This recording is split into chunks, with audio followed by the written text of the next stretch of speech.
manger le sel, on ne prend pas pour prier. Quand le Saint-Esprit est dans une église, on n'a pas besoin du sel. C'est vraiment vrai. Est-ce que c'est faux? Sauf que quand tu es de la nature des prophètes,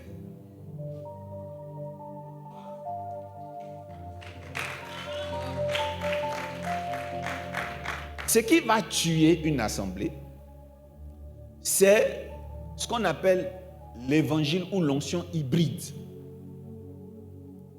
Le problème avec la reproduction spirituelle, je vous donne un exemple simple, c'est d'être un lionceau qui se retrouve adopté par des aigles. Ça ne peut pas marcher. Est-ce que je parle à quelqu'un? Le lionceau, aussi longtemps qu'il sera lionceau, il sera là, dans cet environnement, mais plus il va devenir lion, plus il sera dérangé. Il existe plusieurs types d'églises, il existe plusieurs types de messages. Amen. Mais tu ne peux pas être prophète, sentir en toi que tu es prophète, aimer l'esprit prophétique et continuer à faire culte dans une église qui vous dit manger le sel, on ne prend pas pour prier. C'est tellement vrai. Est-ce que c'est faux? Le sel, c'est pour manger. Et quand le Saint-Esprit est dans une église, on n'a pas besoin du sel. C'est vraiment vrai. Est-ce que c'est faux? Sauf que quand tu es de la nature des prophètes,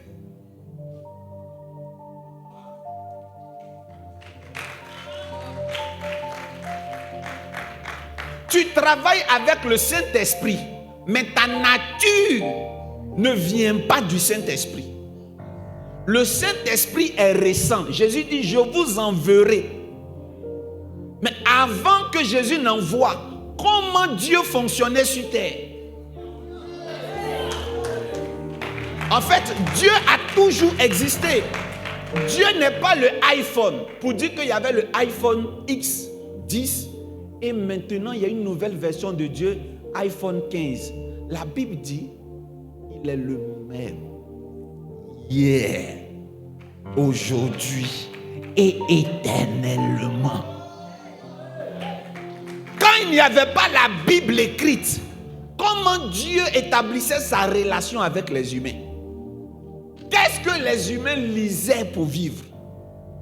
La relation entre nous et Dieu a commencé avant l'écriture, le papyrus, l'hiéroglyphe d'Égypte.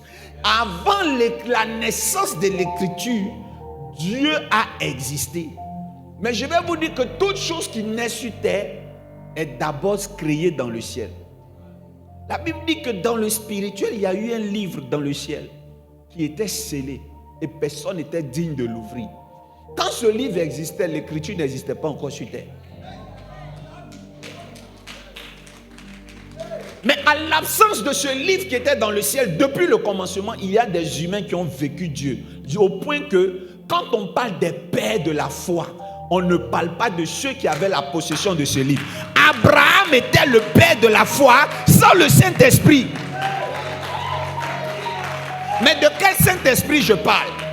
Je parle du consolateur, le tout dernier bébé qui est sorti, le tout dernier prototype de l'esprit. Moi, je vous parle ce matin de l'esprit du prophète, qui est l'un des plus anciens esprits. Je peux parler à quelqu'un? Abraham est le père de la foi. Abraham n'était pas parfait. Abraham n'était pas parfait. On sait ce qu'il a fait avec sa servante. Mais pourquoi on l'appelle le père de la foi? David, c'était un bandit, un voyou. Mais Dieu l'appelle l'homme selon son cœur. Le temps de la grâce du temps de Jésus n'a pas commencé au temps de Jésus. La grâce a toujours existé. Abraham a vécu la grâce, David a vécu la grâce. Et c'est pareil avec le Saint-Esprit. Il y a eu le Saint-Esprit de prophète, et puis il y a le Saint-Esprit qui est venu par Jésus.